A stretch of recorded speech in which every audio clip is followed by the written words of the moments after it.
Hola, hola amigos, amigas de RBC Televisión, nos reencontramos nuevamente aquí en Yo Acuso. Y el día de hoy vamos a tratar varios temas. Vamos a hablar de Montesinos, aquel personaje siniestro que ha estado desde hace mucho tiempo presente en la política peruana y que llegó de la mano de Alberto Fujimori a cumplir uno de sus sueños, el de poder gobernar el Perú y manipular desde las sombras. Allá en 1990, cuando Fujimori necesitaba de alguien que lo vaya limpiando de su pasado, porque ya tenía un pasado antes de ser presidente, un pasado de ilegalidades, se encontró con Vladimiro Montesinos, quien fue el que le facilitó el proceso de llegar a la segunda vuelta y luego lo favoreció, lo ayudó mucho para ganar la presidencia de la República. Y desde ahí, desde ese momento, Montesinos, el que ahora está en la base naval del Callao, se convierte en una pieza clave, fundamental, imprescindible para entender el fujimorismo. Pero no solo para entender el fujimorismo de los 90 y de los 2000, sino para entender el fujimorismo actual. Y a eso nos vamos a dedicar en este primer segmento, no sin antes agradecer todas las comunicaciones, correos que siguen llegando al correo electrónico de Yo Acuso. Bien, la pregunta es la siguiente.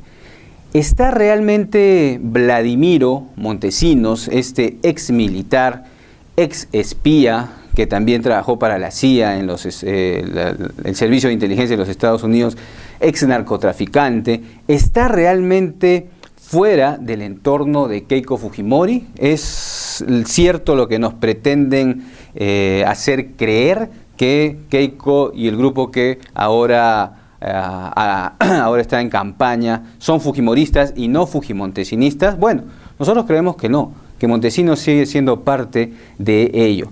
¿Qué ha dicho Keiko respecto de Vladimiro Montesinos en los últimos tiempos? En la primera vuelta de la campaña electoral hubo un momento en el cual se quiso presentar la sensación, la idea de que había tensiones entre Keiko y Vladimiro Montesinos. Y para recordar ello, vamos a ver el siguiente video. Adelante con el video. Solamente quiero decir que he dicho la verdad, que hay muchas personas que le consta y que, al igual que yo, trabajaron para poder ayudar a estas familias. El señor Montesinos traicionó a mi padre y traicionó al Perú. Pero como lo dije anteriormente, yo no voy a entrar a debatir con este señor. Bien, amigos, amigas de Yo Acuso, hemos visto cómo Keiko pretende señalar que Vladimiro Montesinos traicionó a su padre. Esta historia que nos han pretendido hacer creer de que él hacía las cosas por su decisión y que Fujimori lo desconocía. Sin embargo, hay que preguntarnos si esa idea es real. O sea, todo lo que hizo Fujimori en aquellas épocas era independiente de lo que generaba Montesinos. Fujimori no sabía, Fujimori no acordaba, Fujimori no firmaba disposiciones para que Montesinos pueda operar a sus anchas. No lo defendió Fujimori tantas veces como fue cuestionado Vladimiro Montesinos.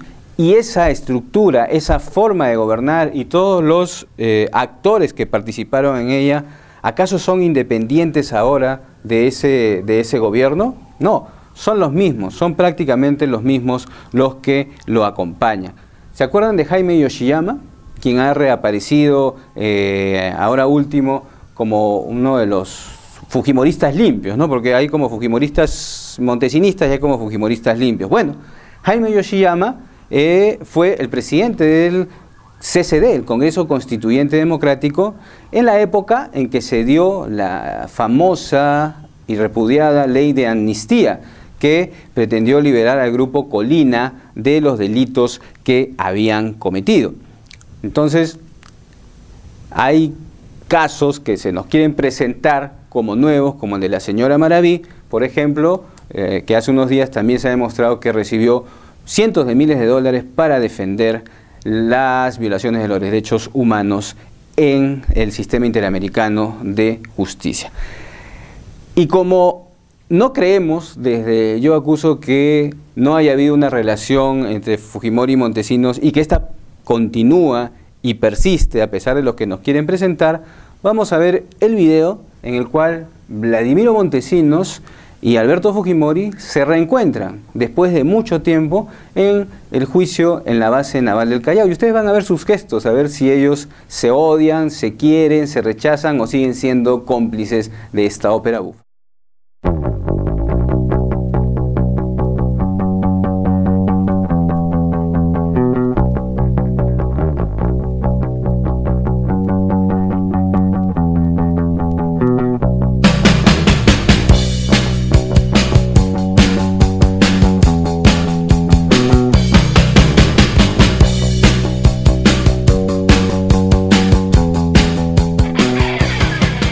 Hemos visto el video, amigos, amigas de Yo Acuso. ¿Ustedes creen que guiñándose los ojos, riéndose? A Fujimori se le había visto muy constreñido en todo el juicio, pero apareció Montesinos y se le iluminaron los ojos como si hubiese visto al amor de su vida. Y Montesinos también, ¿no? Hace unos guiñes de ojo que realmente nos hacen ver que son el uno para el otro. Y si Fujimori y Montesinos son el uno para el otro, y si Keiko representa a su padre, y si todos son el entorno que estuvieron en el 90 y en el 90 y 95 y 2000, al final estamos frente al mismo conjunto. No por casualidad ya están apareciendo los audios en los que Montesinos sale a criticar a Ollantumala con la idea esta de que lo de Locumba fue algo planificado para que se pueda escapar Montesinos. Y si Montesinos dice algo en ese sentido, obviamente tiene intereses directos para tratar de favorecer al candidato que no es Ollantumala, la candidata Keiko Fujimori. Bueno, pero no queda ahí el asunto de risas y de señas que nos hacen ver la relación existente, sino que ya en la actualidad hay algunos de los principales voceros fujimoristas que están justificando lo injustificable y creando un colchón para que Montesinos pueda ser liberado en determinado momento si llegara al poder Keiko Fujimori. Y vamos a ver entonces el video en el cual la propia Keiko Fujimori dice que no le constan los crímenes de Vladimiro Montesinos y que tenemos que aplicar la presunción de inocencia. Adelante con el video. Yo me ratifico, a mí no me consta que el señor Vladimiro Montesinos haya sido parte o haya cometido estos delitos y creo... Bien, continuamos entonces luego del video. Y hay más videos en los cuales los fujimoristas de primera línea, Keiko Fujimori y Rafael Rey, recientemente, hace unos días en una entrevista con Beto Ortiz, también va en la corriente negacionista. Hay toda una idea de negar o de señalar que no les constan los crímenes de Vladimiro Montesinos. ¿Qué le dijo Rafael Rey a Beto Ortiz? Adelante. Tú sé honesto. Pero si uno defiende a un asesino, no es su cómplice. Un abogado también defiende a un asesino.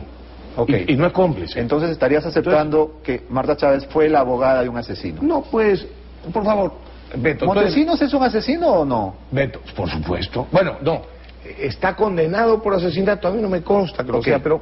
Bien, amigos y amigas, como vemos hay una secuencia lógica en relación a la presencia de Vladimiro Montesinos a través de Fujimori y de Fujimori a través de Keiko y todo el entorno, que está preparando una justificación que está relacionada también con la acción de amparo que se ha interpuesto ante el Tribunal Constitucional para cuestionar el juicio que condenó a Alberto Fujimori. Además, Montesinos también tiene su Facebook, como todos nosotros ahora. Montesinos tiene su Facebook y de ahí, a través de su abogada, la señora Estela Valdivia, se encarga pues de lanzar amenazas cada cierto tiempo, ¿no? Y dice, por ejemplo, Vladimiro Montesinos en el Facebook, en el mensaje que ustedes están viendo, dice: yo estoy privado de mi libertad, dice, pero no de mis recuerdos. Tremendas amenazas que lanza Montesinos, ¿no? O, por ejemplo, dice que Keiko Villanela considera a los presos ciudadanos de segunda categoría. Es decir, hay un juego de idas y vueltas, de tira y afloja entre Montesinos, Keiko, con Fujimori al medio y todo el entramado que todavía nosotros no lo tenemos claro, pero de hecho En el grupo de Keiko hay montesinistas, hay fujimoristas, hay tecnócratas, hay una serie de divisiones, hay los fundamentalistas religiosos encabezados por Rafael Rey, por ejemplo. Y lo último que queremos mostrarles en este bloque es esta carlincatura, genial siempre, ¿no? En la cual Keiko dice: si llego a la presidencia no me temblará la mano para indultar a mi papá, pero como vemos ella está agarrada de su papá, pero Fujimori está agarrado de Montesinos, y a mí no me temblará la boca para hablar, dice Montesinos. Obviamente, ¿ustedes creen que Montesinos va a quedarse tranquilo? Eso sería una catástrofe para el país, la liberación de Fujimori por un lado, pero la liberación de Montesinos ya sería el punto final de todo lo avanzado en democracia, justicia, derechos humanos y dignidad, que es lo que creemos es lo principal, una de las cosas principales en la actualidad. Bien, en este bloque entonces hemos demostrado que Vladimiro Montesinos está más presente que nunca en la campaña de Keiko. Regresamos.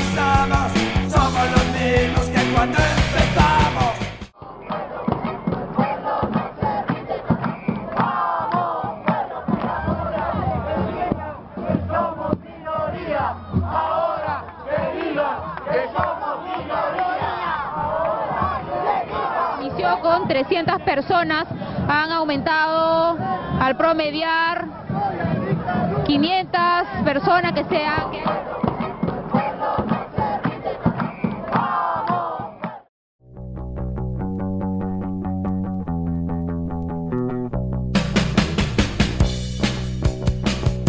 Amigos y amigas de RBC Televisión, continuamos en Yo Acuso. Los correos, el correo y el Facebook del programa deben estar pasando por la pantalla y ahí nos pueden seguir escribiendo sus sugerencias, comentarios, quejas, amenazas y todo lo que está llegando en estos días a nuestro correo. AFPs. Usted debe haber escuchado durante toda esta campaña el tema de las administradoras de fondos de pensiones, las administradoras privadas de fondos de pensiones. ¿Por qué las han defendido tanto ciertas personas que han estado muy involucradas en la administración estatal y en el nacimiento de estas AFPs como Perú 21 y su director Fritz Dubois? Por lo siguiente, hay algunos datos que usted debe saber, estimado televidente.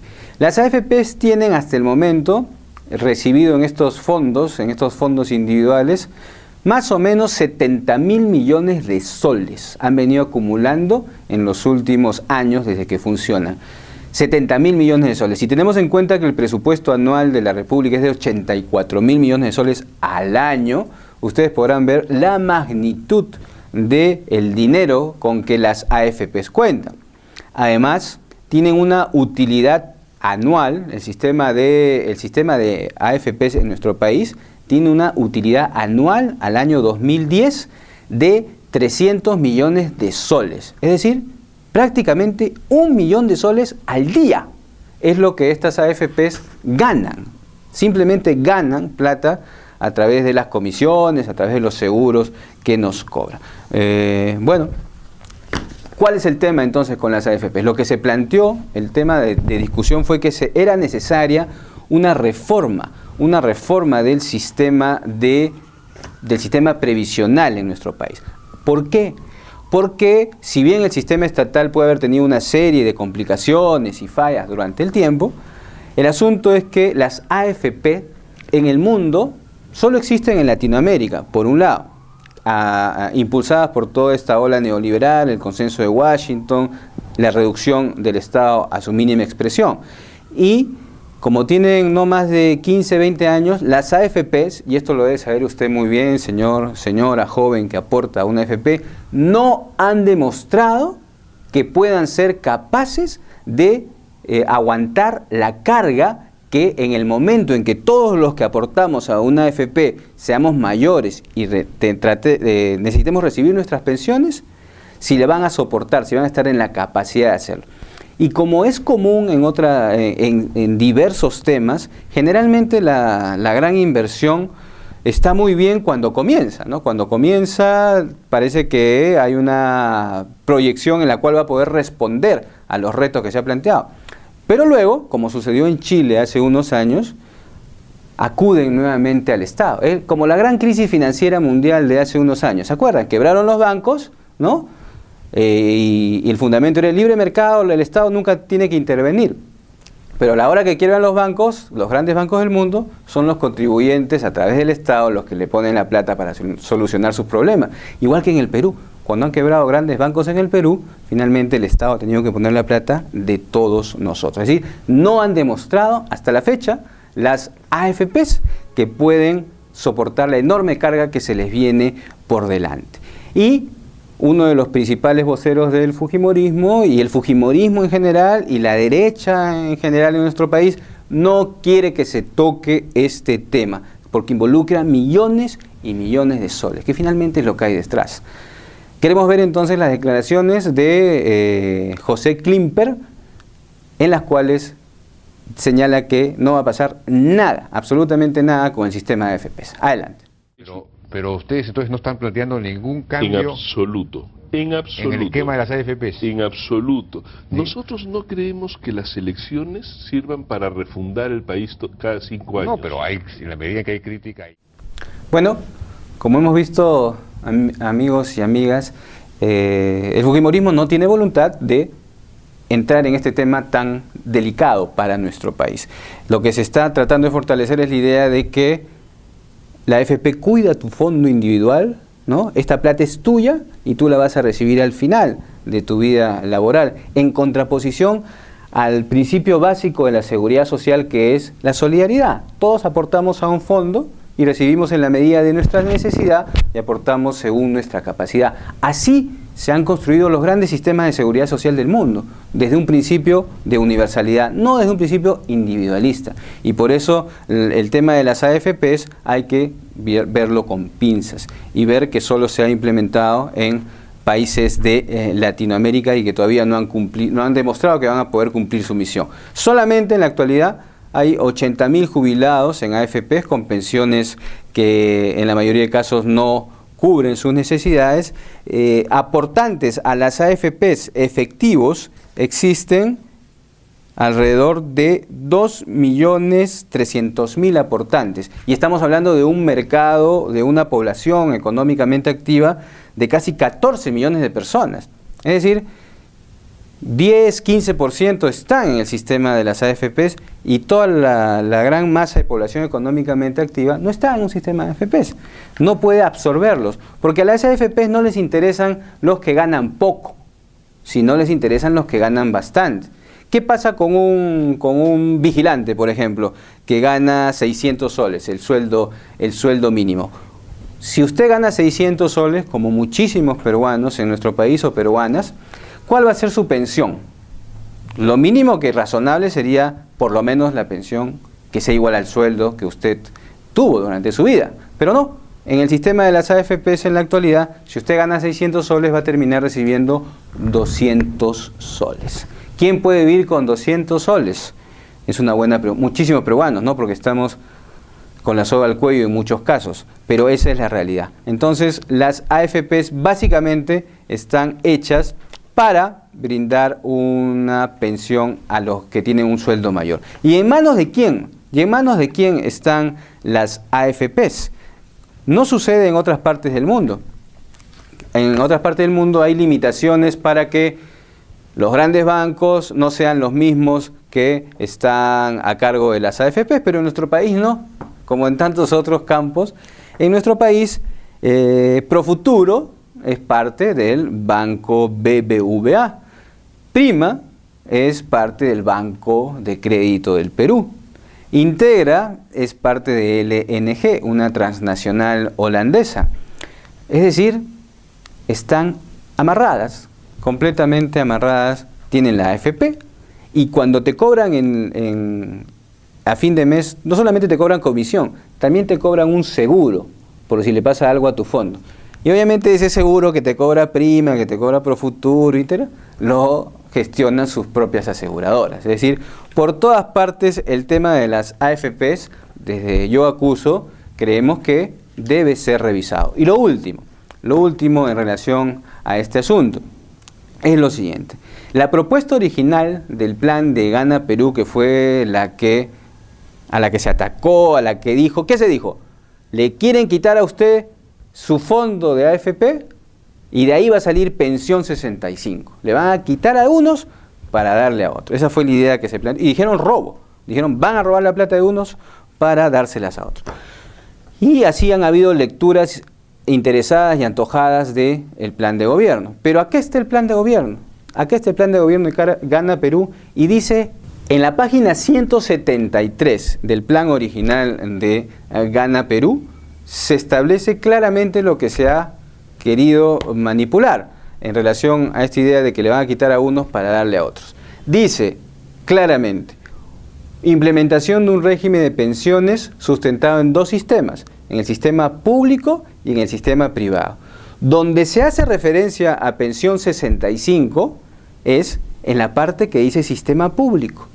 Ahí se refiere que esta opción, en la propuesta original, se financiaría básicamente por impuestos y por una porción de los aportes de los trabajadores al sistema estatal. Está dentro de la parte del sistema estatal. No hay ninguna duda que esto pueda levantar, pero claro, obviamente se han concentrado en distorsionar esto y hacer pasar la necesidad de una reforma del sistema de pensiones como quitarles a unos para darles a otros. Todo lo que usted ha escuchado en estos meses es mentira en relación al tema de la AFP, de la reforma de la previsional.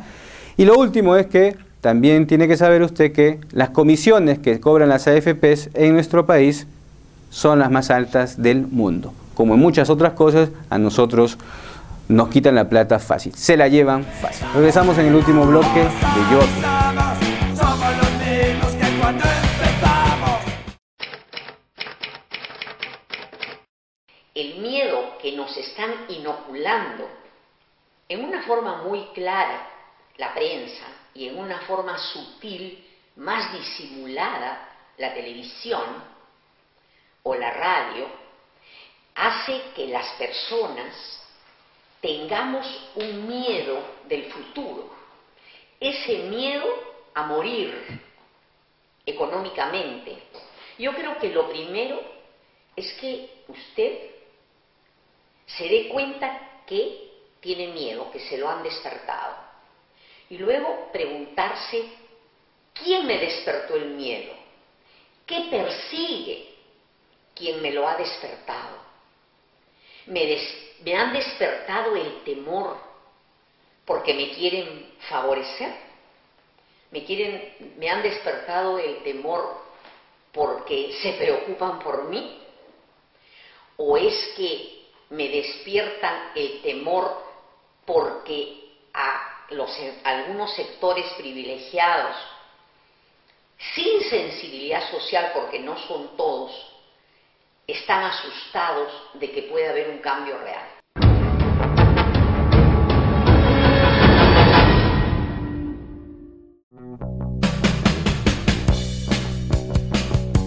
Bien, amigos y amigas, continuamos aquí en Yo Acuso en RBC Televisión. El miedo. El miedo es un arma poderosa en política.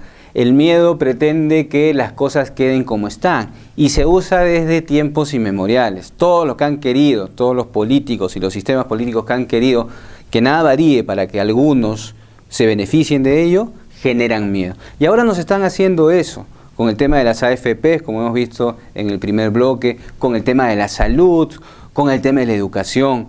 Hay que superar ese miedo. La única manera de avanzar en un país es superar ese miedo. No deje que lo trabajen al miedo. Haga su ponderación de los asuntos. Usted puede preferir una tendencia más de derecha, una tendencia más de izquierda, pero no sobre la base del miedo, sino de su convicción. Y Keiko es parte de eso. El miedo es lo que ella está ejerciendo y representando. Y como ella habla de miedo, nosotros vamos a hablar de otras cifras que también nos dan miedo. Nos da miedo que una persona como ella, que no tiene una experiencia política más allá de la que tiene que ver con su padre, primera dama, porque su madre desaparece del mapa, luego congresista, simple y llanamente por ser hija de su papá, Y en el récord es decir, no vemos en Keiko Fujimori, sinceramente, desde Yo Acuso, la capacidad de conducir un país, la experiencia política que significa negociar, concertar, trabajar, conocer más el país. De verdad, no la vemos.